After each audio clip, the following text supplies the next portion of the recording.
Well, welcome back to the Breeze tutorials. This is part 4, how to add an event. Now, if you saw part 3, how to check into an event, then you've already seen what the event looks like and the check-in process and the visitor form that pulls up when you check that in. All of that will be very helpful as you look at how to add an event. Just like checking into an event, you'll want to go to the Event tab, and you can get there two ways. You can click here, or you can click up here to get to Events.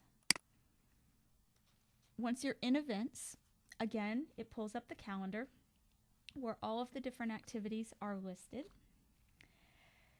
In order to add an event, you decide what day of the month you want to add it, and you click on that day. Let's say we want to add it to Tuesday. Once I click on the day, I will pull up this form. I'll type in the event name.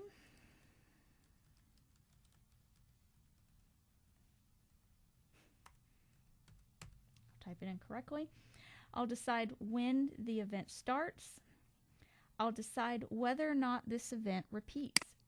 I can choose to make the event repeat weekly, daily, monthly, or yearly. Let's say I want to make it a monthly event, and I want it to repeat every month versus every other month, and I want it to be the first Monday of every month, and I'll only want it to happen 5 times. Now, you saw during check-in that when you pull up an event, it lists all the people that are tagged for that event. This is where you make that happen. You click on this arrow and you say, I want specific tags linked to this event.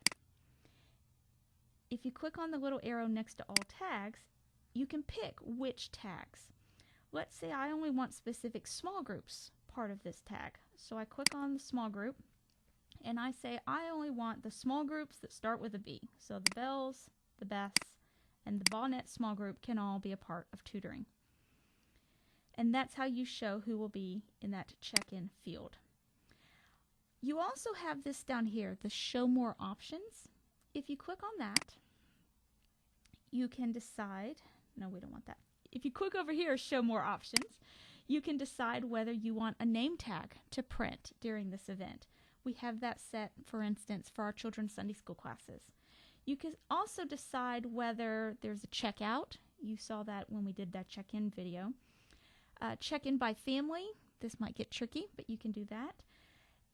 And when you have that visitor come and that form appeared on the side during check-in where you could list the information for that person, this is where you decide what will be in that form. So if you go to Select Fields and you click that down, Quick Select Fields, it'll give you all the different fields within the database that you can have in that form.